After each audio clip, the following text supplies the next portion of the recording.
Yosa, kembali lagi di Kako Anime. Dan ya, ini dia spoiler manga One Piece chapter 1191 berjudul Loki Masih Ada. Yang mana ya, chapter kali ini ditemani dengan cover color spread yang menampilkan kru topi jerami sedang bersama-sama dalam suatu pesta afro.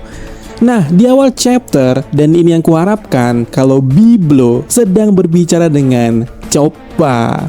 Tapi adegan langsung beralih ke tempat Zoro yang bertarung melawan Summer. Entah apa yang terjadi di tempat Zoro di sana, karena di poin berikutnya kita beralih scene-nya ke tempat Imu. Di sana ya, Imu memperlihatkan wujud atau transformasi baru menjadi jauh lebih besar dan memiliki 4 tanduk, sementara kedua lengannya berubah menjadi hitam. Wow. Kemudian untuk lebih detailnya dikatakan oleh Licker atau Redon kalau tanduk-tanduk besar yang tumbuh keluar itu di kepala Imu ya sangat mirip dengan tanduknya Hellboy. Ditambah lagi dia masih memiliki 2 tanduk yang sudah dia punya sebelumnya. Kemudian dikatakan juga kalau sekarang ini Imu menumbuhkan janggut runcing seperti kambing di dagunya. Lalu di bagian dadanya sekarang terdapat semacam liontin yang menampilkan 3 tengkorak bertanduk yang sebelumnya itu berada di ekornya. Dan Licker mengatakan kalau dirinya tidak tahu apakah itu benar-benar tengkorak yang sama, tetapi karena sekarang sudah tidak ada lagi di ekornya, itulah yang kemungkinan yang dimaksud. Kemudian sebagai pengganti gelang berduri yang sebelumnya ada di tangannya Imu, itu kali ini adalah 2 lingkaran cincin bermata atau yang ini ya kayak gini ya. Sedangkan cincin bermata yang sebelumnya berada di punggungnya Imu itu sekarang melingkari pinggang sampai kakinya. Wow, wujud apa ini? Kemudian ya, Imu di sana berbicara dengan Gaban sekali lagi. Bocah dari God Valley, aku tidak pernah menyangka kau akan menjadi sekuat ini. Kalau saja aku tahu dari dulu, seharusnya aku melenyapkanmu bersama Rox. Jelas ya, Imu memuji Gaban karena hanya kehilangan 1 lengannya akibat serangan tersebut. Dan Gaban yang mendengarnya di sana berterima kasih kepada Imu sambil pula berkata, "Maaf, tapi sekarang aku tidak bisa bertepuk tangan atas keberhasilanmu menghindari seranganku." Kemudian ya, Gaban menyuruh Luffy untuk membawa krunya dan pula kemudian meninggalkan Elbaf, tapi Luffy menolaknya. Dan di sana Imu bersiap untuk membunuh Gaban dan Luffy, tapi Khairuddin di sana tiba-tiba muncul dan memukul Imu hingga menjauh dari mereka. Namun Khairuddin terkena dampak aura iblis atau omen dari serangan Imu yang dipersiapkan itu. Yang mana ya, kehadiran dari Khairuddin di sana jelas membuat Gaban menyuruhnya untuk segera melarikan diri. Tetapi Khairuddin berkata di sana bahwa dia tidak akan pernah menyerah. Dan bahkan jika dirinya mati, Khairuddin berkata di sana masih ada Loki. Lalu setelah itu ya, Loki tiba di sana. Sementara itu ya, kita bisa melihat kemudiannya Luffy memulihkan kondisinya dari luka-lukanya dengan memakan makanan yang telah dia simpan. Entah di mana Luffy menyimpannya, tapi kemudian inilah puncak dari chapter kali ini. Mereka bertiga yaitu Luffy, Loki, Khairuddin menyerang Imu bersama-sama menggunakan teknik Gokoku Sovereignty, kedaulatan 3 jenderal. Dan chapter berakhir di sini. Yang mana ya, itu dia spoilernya. Dan seperti biasa, sebelum kita akhiri video kali ini, kita akan bahas poin-poin menariknya. Pertama, ya semua hal yang kita singgung di pembahasan sebelumnya terkait soal hint ya, itu semuanya tepat karena memang sumber hintnya valid ya. Jadi kalian nih hati-hati kemakan hint palsu. Soalnya hint yang mengatakan Sanji Haki Raja itu mana Ci? Di spoiler singkat ini aja nama Sanji tak tersebutkan sama sekali. Jadi ya sekali lagi, kalian harus lebih selektif dalam melihat hint, bahkan spoiler sekalipun. Dan benar, banyak hal yang kita harapkan itu emang sesuai dengan apa yang kita bahas. Dan salah satunya itu tadi, bahwa Chopper dan Biblo lagi podcast. Dan sepertinya karena Oda memainkan podcastnya di momen saat ini, kurasa apa yang akan dibahas Biblo itu akan berhubungan dengan apa yang bakal terjadi nantinya di pertarungan Luffy, Loki, Hairudin melawan Imu. Jadi tunggu saja, plot twistnya sedang OTW. Namun berbicara soal Imu ya, disebutkan kalau Imu berubah wujud, tanduknya jadi 4, tangannya full hitam, dan berdasarkan hintnya itu mirip dengan Hellboy.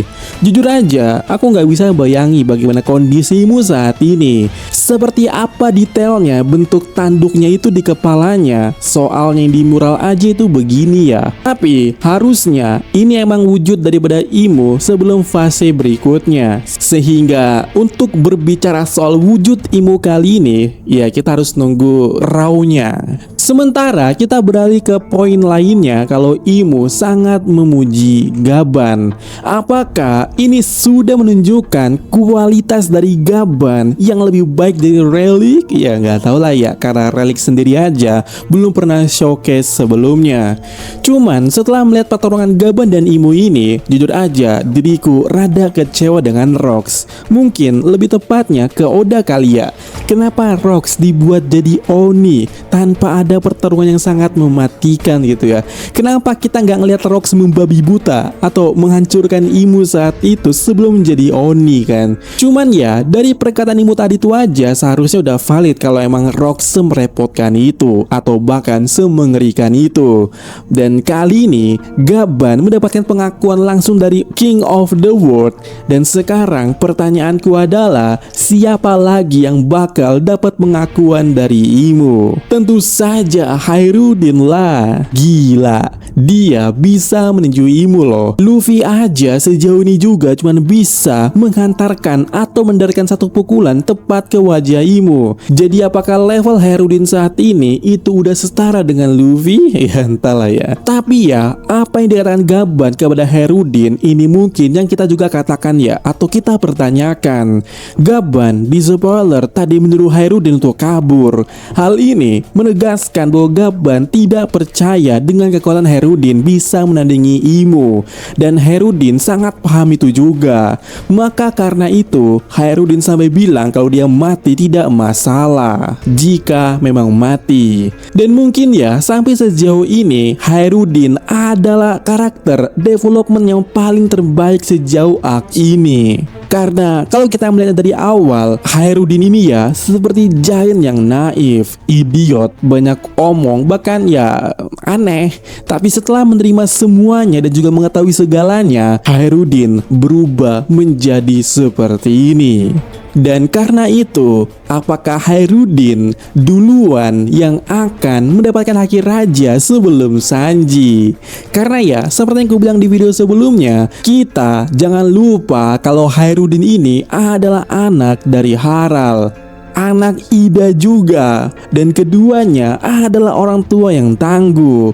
Maksudku, ini anak layak banget memiliki hal itu. Dan kenapa selama ini dia tidak memilikinya? Karena dia masih naif dan masih dibutakan dengan masalah pribadi dengan Loki, masih punya dendam dengan Loki. Tapi sekarang, anjay, Hairudin bilang ketika dia mati itu masih ada Loki. Bro, ini sudah saatnya Hairudin layak memiliki mimpi menyatukan dan memimpin semua giant di dunia ini.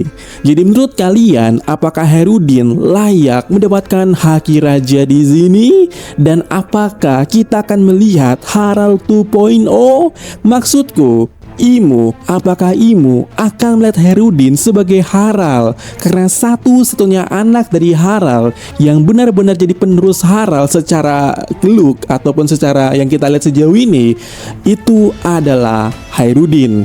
Loki sudah makan buah iblis dan memiliki Ragnir. Hal itu sangat tidak tercerminkan daripada sosok seorang Haral. Jadi di sini tinggal Hairudin dan tinggal perlu tekadnya untuk menjadi raja. Dan benar ya, diriku sangat sepositif itu dengan Hairudin saat ini. Karena kalian tahu di X itu ya banyak yang sudah ngecap lah kalau Hairudin itu kayak Sakura. Dan sampai dibilang, woi siapa yang invite dia ke party ini? Ya sepertinya di X itu ya banyak yang meremehkan garis keturunan. Kemudian ya hal menarik lainnya di chapter kali ini itu adalah Luffy. Ya, aku nggak tahu di mana Luffy menyimpan makanannya itu. Karena di poin spoiler disebutkan kalau Luffy memakan makanan yang ia simpan. Dan itu di mana? Lalu, bagaimana Luffy sembuh dari luka-lukanya juga itu pasti gokil ya. Apakah ini menandakan atau menunjukkan kepada kita bahwa Gear 5 Luffy itu benar-benar sudah berada di level yang jauh lebih tinggi daripada sebelumnya? Apakah akan ada hal baru lagi dari Luffy nantinya? Kemudian kita ke Loki ya. Aku juga sebenarnya bertanya-tanya bagaimana dengan si Loki ini. Sebelumnya di chapter yang lalu tubuhnya bergetar, sepertinya emang sedang memaksakan dirinya untuk bangkit lagi. Dan apakah Loki masih sanggup untuk setidaknya bertarung lagi? Itu akan bisa kita dapat jawabannya setelah next chapter ya. Apakah tubuhnya Loki masih bisa bergerak setelah melancarkan satu serangan combo ini? Soalnya berkaca dari yang lalu, setelah dibantai sama Gunko dan Samrock, Loki cuman bisa satu kali melancarkan serangan palu, habis itu dia pingsan atau tidak sanggup berdiri lagi. Ataukah justru Loki akan masuk ke mode hybridnya? Ya siapa yang tahu. Tapi setidaknya aku percaya kalau tiga orang ini, yaitu Hairudin, Luffy, dan Loki, akan menjadi akhir dari semua yang terjadi di Elbaf kali ini. Karena sedari awal emang Oda sudah merencanakan hal ini, merencanakan trio ini sejak pertama kali Imu mendarat di Elbaf melalui tubuhnya Gunko.